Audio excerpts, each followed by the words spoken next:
So good to meet you online. You too, sir. First of all, I want to thank you very much for all your sessions because after watching all those sessions, it has changed the perspective of looking at life. मैं देख रहा हूँ आपके पीछे कुछ musical instruments पड़े हुए हैं. So you are into music और लाइक सिंगिंग और व्हाट लाइक? यस सर, मैं प्रोफेशनल सिंगर हूँ और म्यूज़िक टीचर हूँ. मेरा यहाँ म्यूज़िक स्कूल है, कहाँ पे एग्जैक्टली यूएस में कहाँ पर है? Seattle Washington. जो भी आपके क्वेश्चंस हैं बताइए. I see that feeling comes, emotion comes because of the situations, and I do acknowledge them. पर जब एक्नॉलेज करने के बाद when I am caught up in that cycle, एक अंदर से as you said in your videos कि sit with yourself and उसको फील करो जितना कर सकते हो. पर सर मेरे में पेशेंस ही नहीं है sir. When I am like एक हद तक like one day I am doing it, but why is that urge to feel good immediately. ध्यान से समझिए, आपने कहा कि ये जो फीलिंग्स हमारे अंदर उठती हैं that is related to the situations. जो भी सिचुएशंस हमारी लाइफ में इमर्ज होती हैं, इसका कनेक्शन सिचुएशन से नहीं है या पास में जो भी कुछ आपके साथ में हुआ है उससे नहीं है. इसका कनेक्शन है आप पास्ट को या प्रेजेंट को या फ्यूचर को कैसे इंटरप्रेट कर रहे हैं. अगर आप अपने पास्ट में जो भी कुछ आपके साथ में हुआ है, जो भी ट्रॉमास हैं या जो भी कुछ बुरा हुआ है आपके साथ में पास्ट में, अगर उसको आप अपने माइंड में उसका मीनिंग चेंज कर देते हो तो आपका प्रेजेंट बदल जाएगा. बट अगर उसको कभी एड्रेस ही नहीं करते हो, पास्ट में कुछ ना कुछ तो बुरा हुआ होगा आपके साथ में लाइफ में. ऐसा कोई नहीं है जिसके साथ में कुछ बुरा ना हुआ हो लाइफ में, राइट? तो पास्ट में जो भी कुछ हुआ है वो सब हमारे अंदर कहीं ना कहीं दबा हुआ है. उसी तरह से हम प्रेजेंट को इंटरप्रेट करते हैं और उसी के बेस पे अपने फ्यूचर को देखते हैं.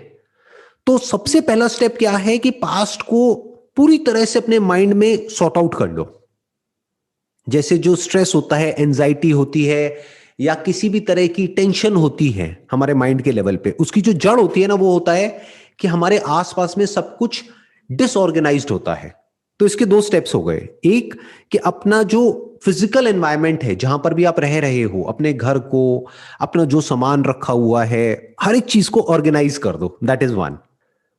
दूसरा इसका जो एस्पेक्ट है वो है कि जिस तरह से बाहर आपने सब कुछ ऑर्गेनाइज कर दिया है उसकी वजह से आप एक रिलेटिवली अंदर से पीसफुल फील करते हो.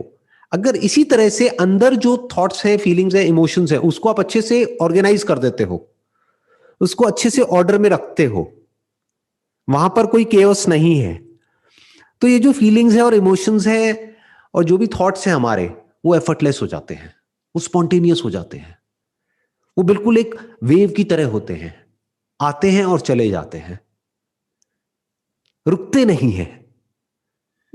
जैसे संगीत में भी क्या है, अगर आप संगीत को ध्यान से आप समझ रहे हैं तो correct me if I am wrong, संगीत में जो दो नोट्स होते हैं उससे ज्यादा जो इंपॉर्टेंट है, उन नोट्स को समझने से ज्यादा जो इंपॉर्टेंट है वो है कि उन दोनों के बीच में जो गैप होता है, जो साइलेंस होता है, म्यूजिक वहां से पैदा होता है. तो you need to connect more with the silence, with the gap, in order to be a great musician और अ सिंगर. इसी तरह से पहले जो अपने जो दो थॉट्स होते हैं या फीलिंग्स होती हैं या इमोशंस होते हैं, इसके बीच के गैप को देखो. उस गैप में जा करके आराम से बैठो. कोई अच्छी फीलिंग आ जाए तो बहुत एक्साइटेड नहीं होना है, कुछ बुरी आ जाए तो डिप्रेस नहीं होना है. उन फीलिंग्स के बीच में गैप्स होते हैं. दिन में ऐसे कुछ मोमेंट्स होते हैं जब ना आप बहुत अच्छा फील कर रहे होते हो ना बुरा फील कर रहे होते हो, क्योंकि इन दोनों ही सिचुएशंस में आप ऑब्जर्व करने की पोजीशन में नहीं हो. जो जरूरत से ज्यादा खुश है, जरूरत से ज्यादा एक्साइटेड है, वो भी ठहर करके, रुक करके चीजों को ऑब्जर्व नहीं कर पाएगा. जैसे आपको सिंगिंग से ही रिलेटेड एग्जांपल देता हूं, because you are a singer. अगर आप बहुत ज्यादा एक्साइटेड हो, क्या आप अच्छे से गा पाओगे?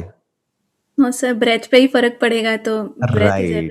और अगर आप बहुत ज्यादा डिप्रेस्ड हो तो क्या आप गा पाओगे ढंग से? नहीं गा पाओगे ना. तो आपको एक ऐसी स्टेट चाहिए अच्छे से गाने के लिए, आपको बीच में कहीं पर होना पड़ेगा.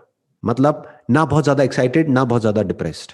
तो ऐसे ही जब दिन में वो स्टेट आती है, अब वो कैसे आएगी?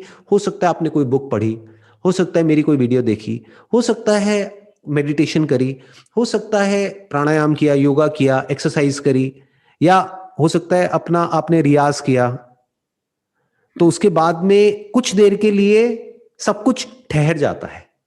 ऐसा होता है या नहीं होता है? जैसे हमने फिजिकली एकदम से वर्कआउट किया तो उसके बाद में कुछ देर ऐसा नहीं होता है, 20-25 मिनट या आधा घंटे तक, जब कोई थॉट्स नहीं चल रहे होते हैं माइंड में, कोई फीलिंग्स नहीं होती है, बस एक पीसफुल स्टेट होती है। तो उस वक्त उस टाइम को खराब मत करो, उसको एंजॉय मत करो। हम ये गलती कर बैठते हैं, हम उसको एंजॉय करने लग जाते हैं। तो उसको क्या करना है, उसको यूज करना है। क्यों? क्योंकि वो हमेशा के लिए रहने वाला नहीं है, वो कुछ देर बाद चला जाएगा, जब ये फीलिंग्स, थॉट्स, इमोशंस वापस से हावी होंगे हमारे ऊपर।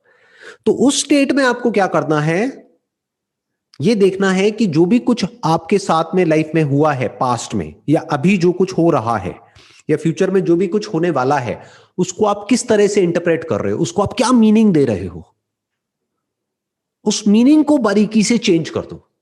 Once you change the meaning of whatever happened to you in past, तो आपका प्रेजेंट और फ्यूचर ऑटोमेटिकली चेंज हो जाता है। फीलिंग्स, इमोशन सब चेंज हो जाते हैं। जैसे किसी के लिए कोई रिजेंटफुल फीलिंग्स हैं आपके अंदर, मान लो कोई फ्रेंड है, कोई रिलेटिव है, या पास्ट में किसी से भी रिलेटेड कुछ भी है, जो भी आपके साथ में अगर कहीं कुछ गलत हुआ है, तो उसका मीनिंग चेंज कर दो। उसको इस तरीके से देखो कि वो तो बहुत अच्छा हुआ, अगर वो नहीं हुआ होता तो आज मैं यहां नहीं होती, आज मैं इस तरह से नहीं गा रही होती, या मैं इस तरह से अपनी लाइफ को नहीं जी पा रही होती। तो वो एक खराब एक्सपीरियंस नहीं था, वो अच्छा था। इनफैक्ट मेरी लाइफ में जो भी कुछ हुआ है पास्ट में, वो सब जरूरी है। अगर मुझे दोबारा से मौका मिले अपनी लाइफ को दोबारा जीने का, तो मैं बिल्कुल ऐसे ही जीऊंगी जैसे मैंने जी है अपनी लाइफ। अब आप पास्ट से फ्री हो जाते हो, अब रह जाता है प्रेजेंट और फ्यूचर। अब उसको क्या मीनिंग देना है वो भी आपके ऊपर है। देखना, ध्यान से समझना, आई एम नॉट श्योर इसको आप कैसे समझेंगे। दो एंगल होते हैं अपने पास्ट को देखने के। एक कि मेरा पास्ट फिक्स्ड है, यानी अब वो बदला नहीं जा सकता है, वो हो चुका है। ये सच नहीं है, क्योंकि पास्ट क्या है? पास्ट आपके माइंड में है, एक्चुअल में कहां है? तो माइंड में क्या है? जो भी पास्ट से रिलेटेड मेमोरी है, वो मेमोरी क्या है? आपका जो भी कुछ हुआ उसको देखने का सिर्फ एक नजरिया है। तो अगर उस नजरिए को आप बदल सकते हैं, तो आज में आप अपने पास्ट को भी बदल सकते हैं। वही जिसके बारे में आपको बुरा लग रहा था पिछले 10 साल से, हो सकता है अगले 10 दिन बाद आपको अच्छा लगने लग जाए उन्हीं मेमोरीज को सोच करके। आप उसी के लिए थैंकफुल हो जाओ, उसी के लिए आपके दिल में ग्रैटिट्यूड आ जाए, तो इसका मतलब पास्ट बदल गया। तो इंसान सिर्फ अपने फ्यूचर को नहीं बदल सकता है। इंसान की पावर सिर्फ इतनी नहीं है कि अपने फ्यूचर को और अपने प्रेजेंट को बदल पाए, बल्कि वो अपने पास्ट को भी बदल सकता है। That is the beauty of being human.